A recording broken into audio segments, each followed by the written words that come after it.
Hello, hello, hello, everybody. Welcome back to another episode of Mortgage Matters. This is episode 27. My name is Stephen Padernacht. And as always, we are here to talk mortgages, real estate, and the market. I am going to bring on our guest for today, Mr. Michael Plata. How you doing, buddy? I'm doing all right. How's everything? Everything is good, man. Everything is good. Let me just do a quick mic check. So how you doing? I'm doing good. Oh, there it is. Okay, Hey, cool. all right. I was gonna say that there's no way that you got that fancy mic and I can't hear you. It was my computer. I mean, thank you, Steve. I was working off of these for a little bit. Yeah, yeah. Are those the wired ones? Yeah, yeah. Good. Yeah, well, I mean, listen, man. Everybody has to step their game up sometime. You know what I mean? Yeah, I hear you. This is a whole new world for me. Yeah. Now we got you almost in 4K. Almost. We're Almost. getting there. I'm probably like 2K right now. Yeah, yeah. Exactly. So what's going on? How's your week been? It's been busy.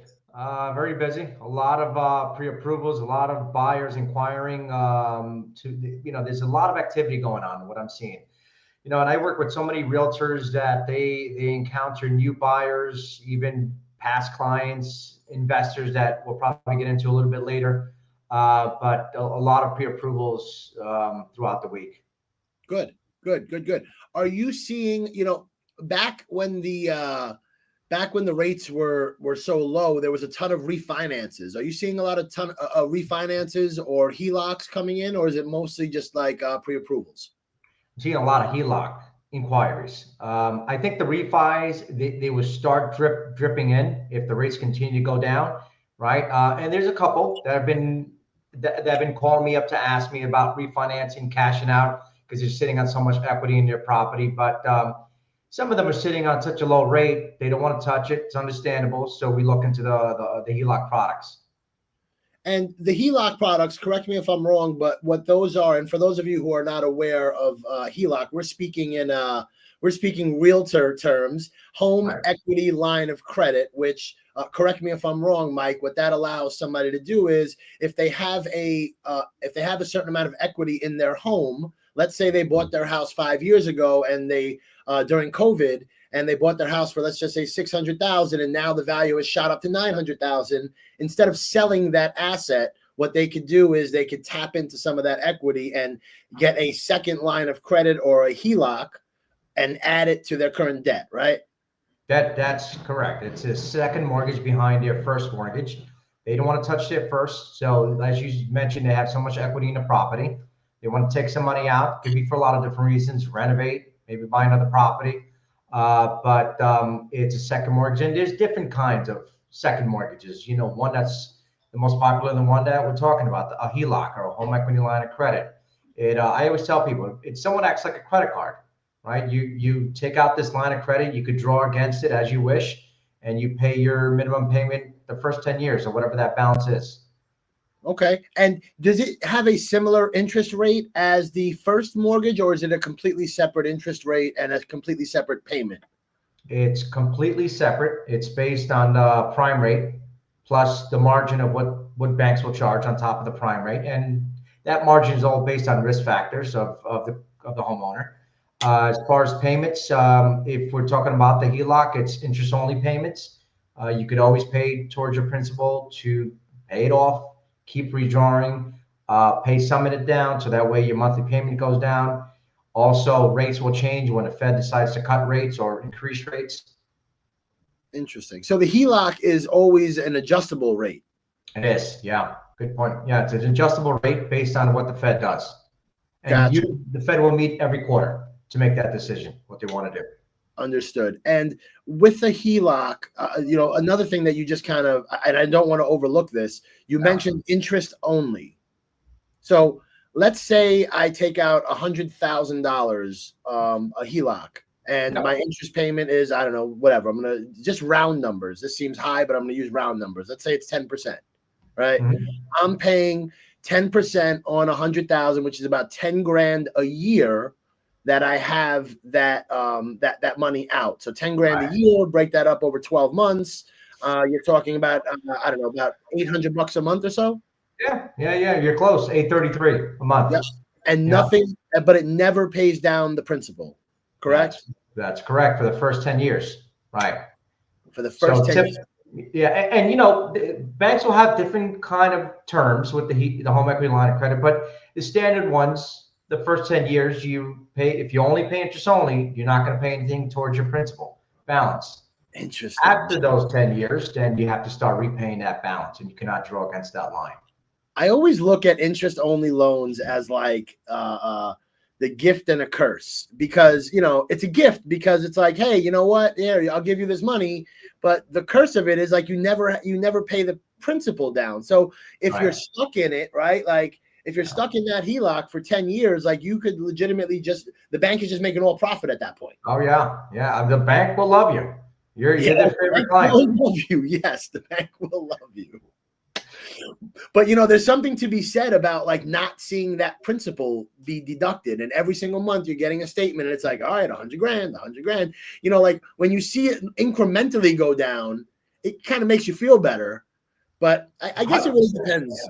I guess it really depends what you need the money for, Every situation is different. Like you said, people have different business plans with that money, but you're right. If you don't pay down that balance and you have that debt outstanding, you're somewhat choking into your equity, right? And if houses are going to start appreciating at a slower rate, it's at the end of the day, when you want to sell that property, you're not going to walk away with as much as you thought. Yeah. A powerful thing that I use during my my listing presentations when I'm sitting with a seller is the seller net sheet. And because everybody looks at the nice big round numbers and they're like, all right, great, I could sell this house for $1 million. And then all of a sudden they forgot that they have some sort of outstanding debt, or they don't realize that there's all these fees that are involved in closing. And then at the end of the day, they're walking away with $300K when they sold.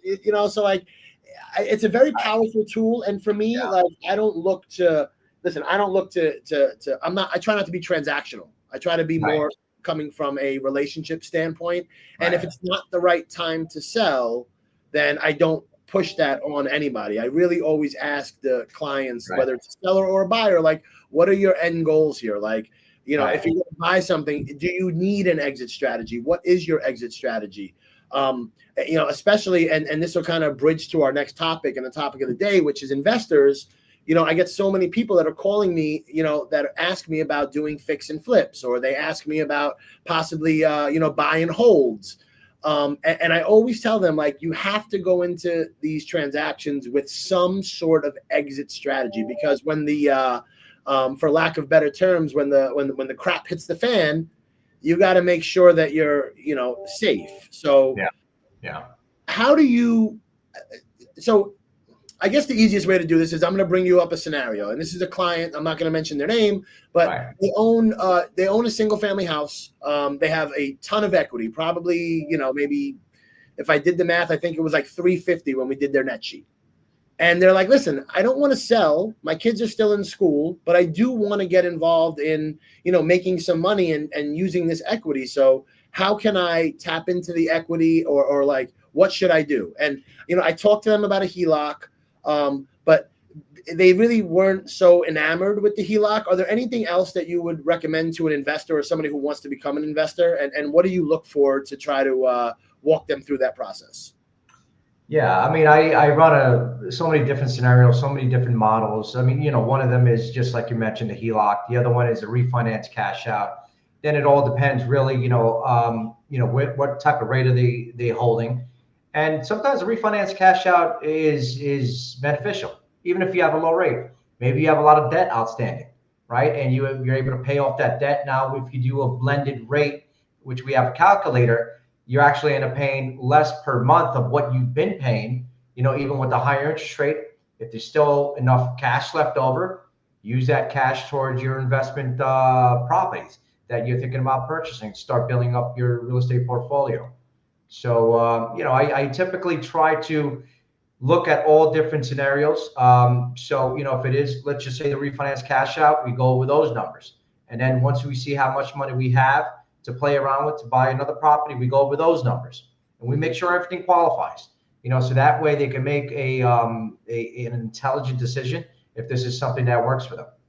So let's talk cash out refinance. And again, I don't want to, a lot of the people who watch this aren't necessarily so familiar. Cash out refinance. Can you just tell me a little bit about what that means and what that is? Yeah. So let's just say you bought a home a couple of years ago, 5 years ago, right? And at the time you took out, you closed with a rate of 4%. You paid your balance over those 4 or 5 years. Now you're thinking about refinance, cashing out. So you're taking out a brand new mortgage to pay off your existing mortgage, but you're taking out a bigger loan, right? So if you own $500,000 on that balance, but now you're taking out an $800,000 loan, you're paying off your existing loan to make numbers easy. That $500,000, you have probably $275 left over because you do have to pay for closing costs. Yeah. That $275 could be used towards whatever business you want to get into as far as investment properties, and then you're paying today's rate at that $800,000 loan balance. Now, once again, it's just got to make a lot of sense, like you said. As far as this new payment, does it make sense versus the current payment that you have? Gotcha. So the cash out refinance is a great way for people to, well, first of all, I want to just clarify the money that they're receiving. Again, that's not taxable, right? When you refinance a property, that's not taxable. It doesn't count as gains. No. And, I always say, speak to your accountant, right? They're the ones who are certified and specialized, but no. Okay. So, all right, now they have, let's just say, in our scenario, the one we're talking about, let's say they do the refinance and they pull out, I don't know, because let's say they pull out $175K. Obviously, you're not finding a property for $175,000, right? So now, how do they take that 175 and turn it into a investment vehicle to be able to purchase a property? I know that you've educated me a lot on 203K loans and different types of loan products, but so specifically for investors, what would what are some of the products you guys offer? Well, you have your traditional conventional mortgage, right? It could be anywhere from 15 to 25% down. You're using the rental income to wash off the pity, which is a principal and interest, tax, and insurance, and making sure your own verifiable income qualifies for your current debt that you have, which is your mortgage and any other liabilities that's revolving. That's one plan. The second one, which it's a great program, is a DSCR, which is debt service coverage ratio.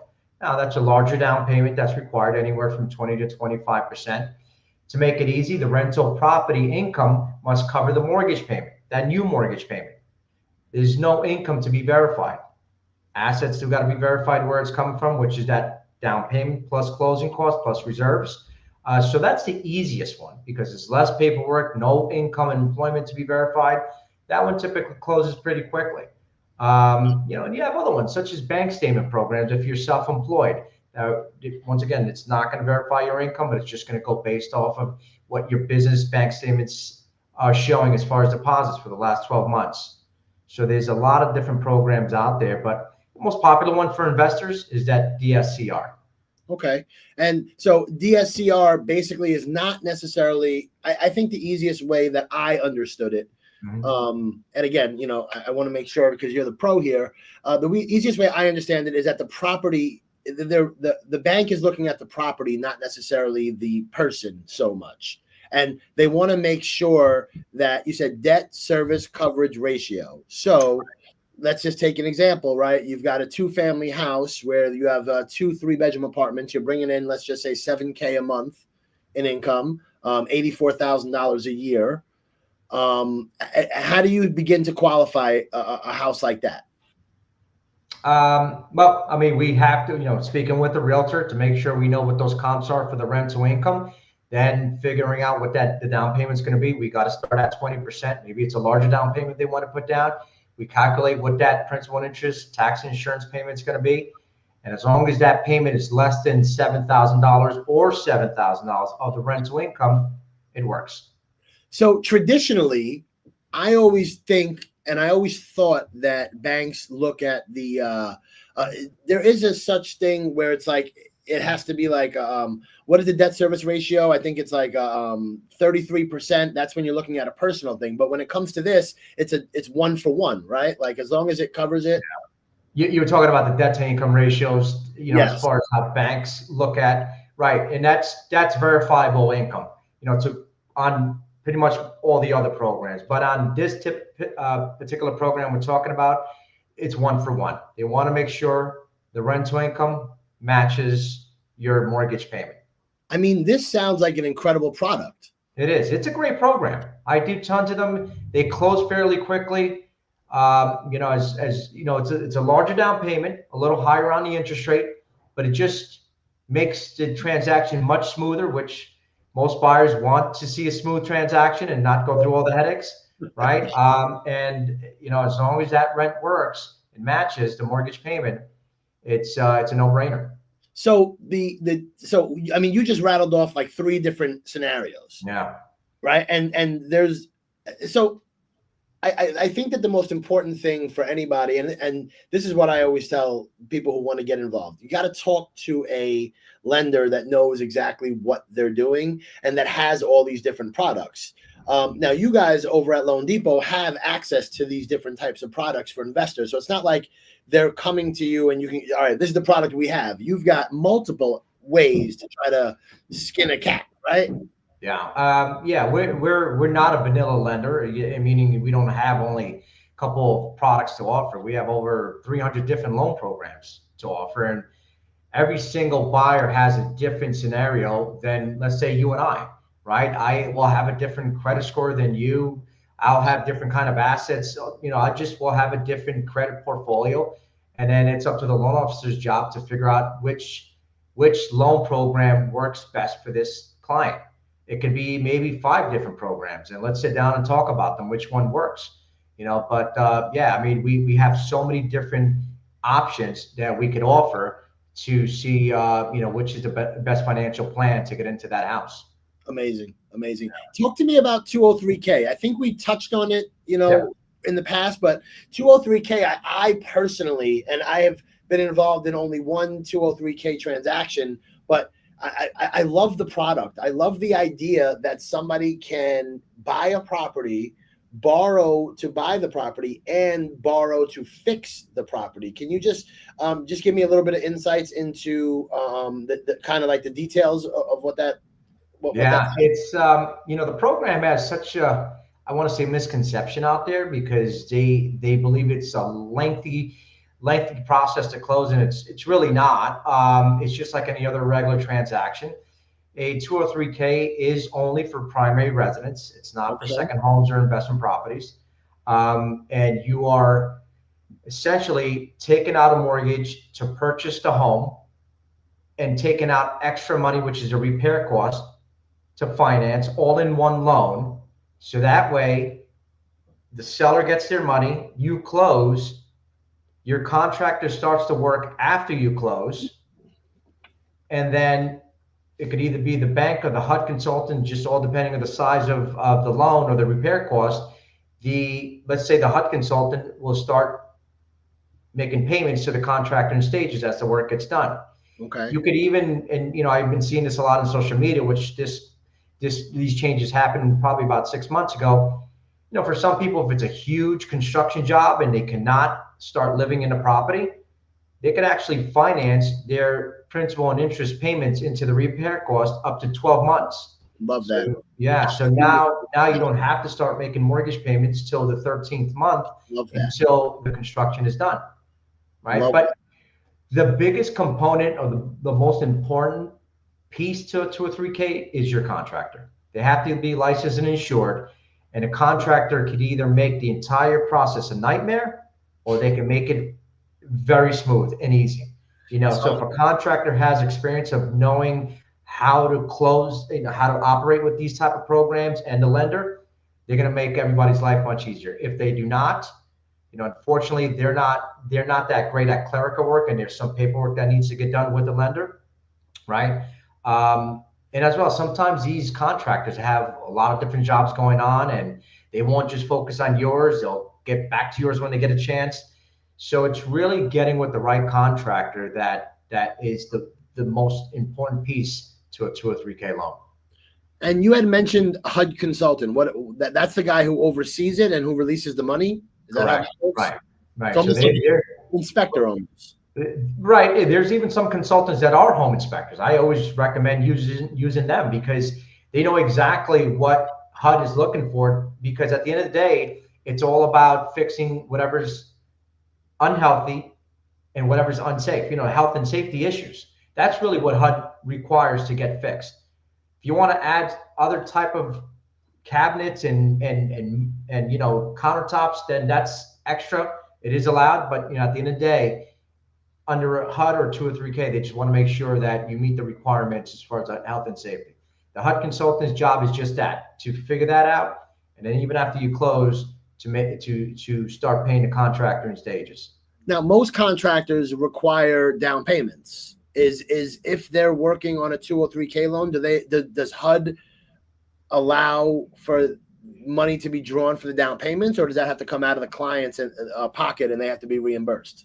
It can be that you can have it that scenario, but typically the contractor will have to start with their own funds, the demolition part, and then at that point they're going to start seeing payments from the HUD consultant as the work proceeds.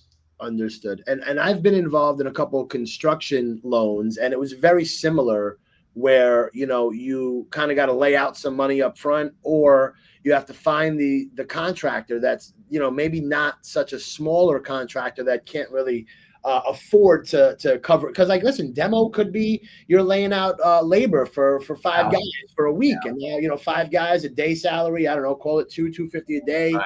You're laying out 5-10 grand possibly as the contractor, in the hopes that, not in the hopes, but right, you're laying it out so that way you can kind of get it back when you charge HUD. Do those payments come pretty quickly, or is it a process? Yeah, they're usually on time. Yeah, the HUD consultant is looking to release the money as quickly as possible, and it gets released as fast as the job gets done, as quickly those payments are received. It's interesting. I just thought of that as I was asking you the question. I just said to myself, wait a second, they want to give the money because now they can just charge more interest. Yeah, right. Because the interest payment is based on the amount of loan that you have. So if they release the 100K or whatever it may be, now they can charge interest on 600 instead of the 500, right? Right, exactly. And as we all know, banks are in the business of making money. They're not there to lose money. That's exactly right. So you want to pay off that balance as quickly as possible. Yep. All right, so we covered 203K. We covered DSCR. Man, those loans, they're phenomenal for investors. They're phenomenal. It's just almost no questions, no asks. I have my down payment, making sure that once again the rental income meets the mortgage payment. And sometimes you got to put a bigger down payment, right, to drop that mortgage payment down to where it meets the rental income. Sometimes some rents are not strong enough in certain areas that will pass that guideline that DSCR is required. Does the property have to be occupied, or can they go based off of pro forma? Like if I'm buying a 2-family that I know I can get rents for X amount of dollars, does it have to be occupied? Like I just red tape involved in that. How does that work? So they're going to go off of whatever the market value or whatever the appraiser's opinion is on the market rental value. It's really the appraiser that's going to go ahead and notify the bank in their report what that market rent's going to be. Okay, good. All right. So as far as investment vehicles, we covered DSCR loans, we covered 203K loans, we covered bank statement loans, and then obviously you have the traditional conventional mortgage, which will allow you, as long as your debt to income can be carried and is below that 30 to 40% threshold. So there's 4 vehicles right there that any person that's looking to invest can get involved in. I think that kind of rounds out. Is there any other major ones that we should touch on? No, I mean, at the end of the day, I think it depends on how much liquid you have towards your down payment, right? So if it's one of these situations that you only have enough for 15%, for example, then you're probably going to have to look into an investment property, single family, conventional mortgage. But if we're going to start getting into these other programs and you have more more in savings that you could put up 20 to 25%, then I would probably look into more into the DSCR programs. That way, once again, less paperwork, less questions asked. The underwriting is much easier. So, it's really, at the end of the day, depends on how much you can put down. Okay. All right. So cash is always king, as usual. Cash is always king. That's right. Always. The more down payment or the more cash you have, the more opportunities you're going to have, and more doors will be open to you. And think about, people that have purchased in the early pandemic times, right? Their equity has exploded. Yeah. So a lot of people now are starting to tap into this equity to purchase other properties, right? And from there, they just start building, on their real estate portfolio. And that trend continues. You refinance cash out, take that cash out, purchase your investment property. The investment property goes up in value, cash that out, buy another one, and just keep going and going and going. And then at that point, it gets to a point that you have, like we were talking about, that you could cash out enough to do a DSCR, and you keep doing it, and it just gets easier and easier. I think that it's important. And as you're saying this, I was just thinking, for any of the realtors that are listening here, and you're looking for a conversation to have, and even though, listen, everybody knows I'm with Keller Williams, but I don't.